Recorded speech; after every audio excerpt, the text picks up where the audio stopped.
আসসালামু আলাইকুম। রুকসানাস রান্নাঘরে সবাইকে স্বাগতম জানাচ্ছি। আশা করছি সবাই অনেক ভালো আছেন। আজকে শীতের কিছু সবজি দিয়ে খুবই মজাদার একটা নাস্তার রেসিপি করে দেখাবো। আশা করছি আমার আজকের রেসিপিটি আপনাদের কাছে ভালো লাগবে। নাস্তাটা বানানোর জন্যে প্রথমেই আমরা ৩টা ডিম ভেঙে নিয়েছি আর এই ৩টা ডিম দিয়ে আমরা একটা মিশ্রণ তৈরি করে নিব। তার জন্যে ডিমগুলো বোলের মধ্যে ঢেলে নিচ্ছি এবং এর মধ্যে কিছু শীতের সবজি অ্যাড করব। তার জন্য আমি নিয়েছি বাঁধাকপি। বাঁধাকপিটা খুবই কুচি কুচি করে কেটে নিয়েছি।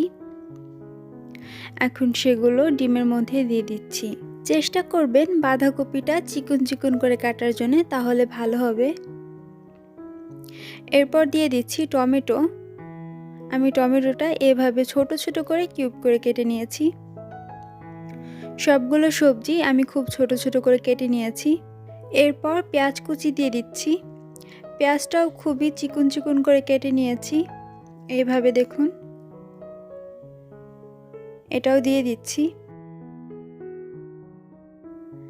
এখন দিয়ে দিচ্ছি কাঁচামরিচ কুচি। এখানে আমি কাঁচা পাকা মরিচ কুচি করে নিয়েছি দেখার সৌন্দর্যের জন্যে। আর নিয়েছি স্প্রিং অনিয়ন, এটাও খুবই সুন্দর করে কেটে নিয়েছি। এগুলোও দিয়ে দিলাম। আর দিয়ে দিব ভাজা জিরে গুঁড়ো। ভাজা জিরে গুঁড়োটা কিন্তু অবশ্যই দিতে হবে, তাহলে খেতে খুবই ভালো লাগবে। আর দিয়ে দিচ্ছি গোলমরিচ গুঁড়ো, সবটাই দিয়ে দিচ্ছি। আর দিচ্ছি চিলি ফ্লেক্স। এখান থেকে অর্ধেকটা চিলি ফ্লেক্স দিব আর অর্ধেকটা পরে ব্যবহার করব। আর দিয়ে দিচ্ছি স্বাদ মতো লবণ। এখন এই মিশ্রণটা ডিমের সাথে খুব ভালোভাবে মিশিয়ে নিতে হবে।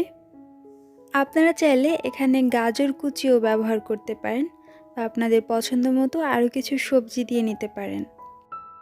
শীতের সবজি দিয়ে নাস্তা তৈরি করলে খেতে খুবই ভালো লাগে। খুব ভালোভাবে আমি সব কিছু একসাথে মিশিয়ে নিয়েছি। এখন এটা সাইডে রেখে দিব। নাস্তাটা বানানোর জন্য এখন ডো তৈরি করে নিব। তার জন্য এখানে একটা বোল নিয়ে নিয়েছি আর এর মধ্যে দিয়ে দিব 1.5 কাপ ময়দা। এখন দিয়ে দিব ধনিয়া পাতার পেস্ট। এখানে ধনিয়া পাতা, রসুন এবং কাঁচা মরিচ একসাথে বেটে নিয়েছি। আপনারা চাইলে ব্লেন্ডারে করেও এই বাটাটা তৈরি করে নিতে পারেন। এখন পরিমাণ মতো লবণ দিয়ে নিচ্ছি এবং সব কিছু একসাথে মেখে নিব। ভালো করে মেখে ডো তৈরি করে নিব। দেখুন, খুব সুন্দর একটা ডো তৈরি করে নিয়েছি আর কতটা সফট হয়েছে। এখন এটা সাইডে রেখে দিচ্ছি। এই বোলের মধ্যেই আমি আবারও 1.5 কাপ ময়দা নিয়ে নিচ্ছি এবং এর মধ্যেও পরিমাণ মতো লবণ দিয়ে নিব আর একটু সয়াবিন তেল দিয়ে নিচ্ছি। এখন এগুলো খুব সুন্দর করে মিশিয়ে নিতে হবে। দেখুন, খুব ভালোভাবে মিশিয়ে নিয়ে এর মধ্যে পানি দিয়ে নিচ্ছি। এখানে আমি নর্মাল ঠান্ডা পানি ব্যবহার করেছি, তবে আপনারা চাইলে একটু কুসুম গরম পানি দিতে পারেন। খুব সুন্দরভাবে আমি আরও একটা ডো তৈরি করে নিয়েছি। দেখুন, ডো দুটা কিন্তু খুবই সুন্দর লাগছে দেখতে, খুব কালারফুল লাগছে।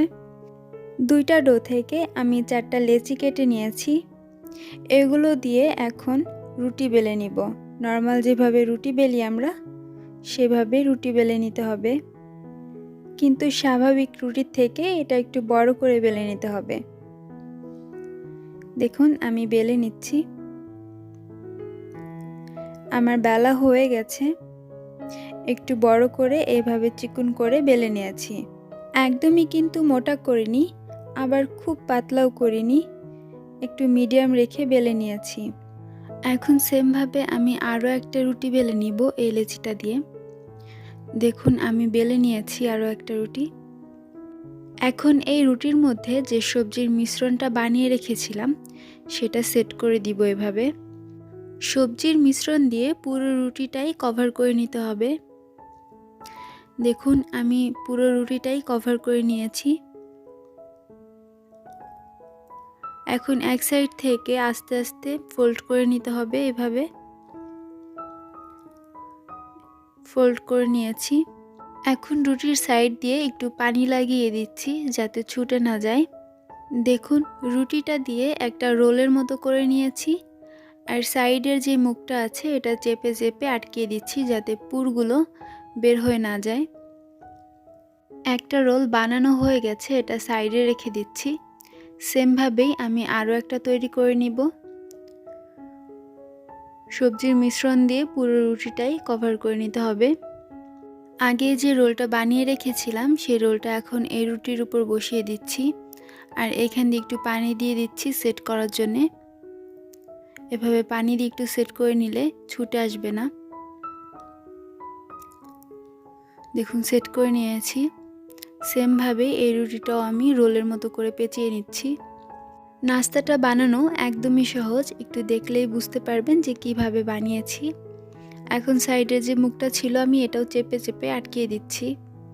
দুই সাইড থেকে চেপে চেপে মুখগুলো আটকিয়ে দিতে হবে যাতে ভিতর থেকে পুরগুলো বের হয়ে না আসে। আর দেখুন আমার রোলটা কিন্তু তৈরি হয়ে গেছে। সেমভাবে আমি দুইটা রোল তৈরি করে নিয়েছি, দুইটা কালারের। এখন এগুলো স্টিম করতে হবে। এর জন্যে আমি রাইস কুকারের স্টিমার নিয়ে নিয়েছি, আর এর মধ্যে একটু তেল ব্রাশ করে নিয়েছি এবং রোল দুইটা স্টিমারের মধ্যে সেট করে নিয়েছি। এদিকে পানি গরম বসিয়ে দিয়েছিলাম স্টিম করার জন্যে। পানিটা গরম হয়ে গেছে, এখন স্টিমারটা এর মধ্যে বসিয়ে দিলাম। এখন ঢাকনা দিয়ে ঢেকে রাখবো 20 মিনিটের জন্য, এটা ভালো মতো সেদ্ধ হওয়ার জন্যে। আর ঢাকনার গায়ে যে ছিদ্রটা আছে এটাও বন্ধ করে দিতে হবে। ফিরে আসলাম 20 মিনিট পর, আর দেখুন এগুলো সেদ্ধ হয়ে ফুলে ডাবল হয়ে গেছে। এখন এগুলো ঠান্ডা করে নিতে হবে, আর আমি এগুলো ঠান্ডা করে নিয়েছি। এখন এগুলো স্লাইস করে কেটে নিব। ছোট ছোট করে স্লাইস করে কেটে নিচ্ছি।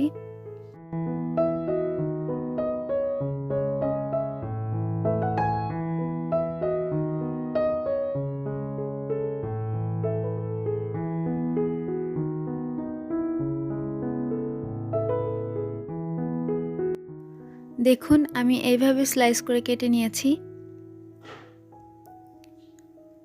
কতটা সুন্দর লাগছে দেখতে,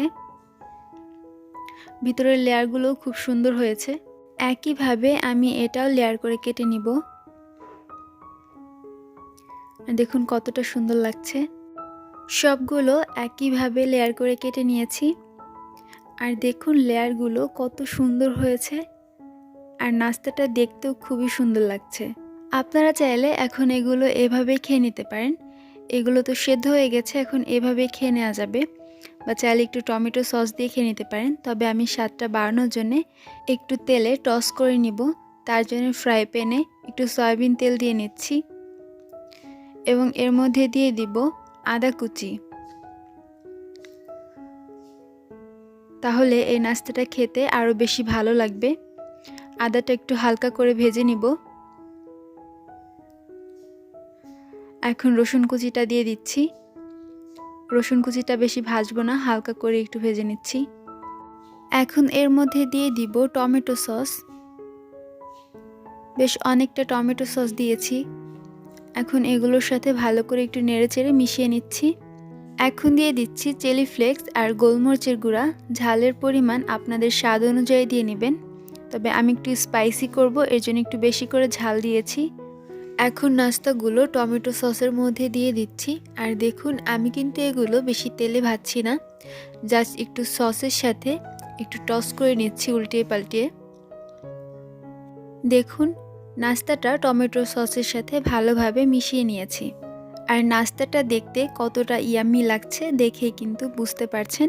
আর এটা খেতেও খুবই মজা হয়েছিল। আশা করছি আমার আজকের রেসিপিটি আপনাদের সবার কাছে অনেক ভালো লেগেছে। ভালো লাগলে আমার চ্যানেলটি অবশ্যই সাবস্ক্রাইব করে রাখবেন, আর পাশে থাকা বেল আইকনটি প্রেস করে রাখবেন। সবাই ভালো থাকবেন। আল্লাহ হাফেজ।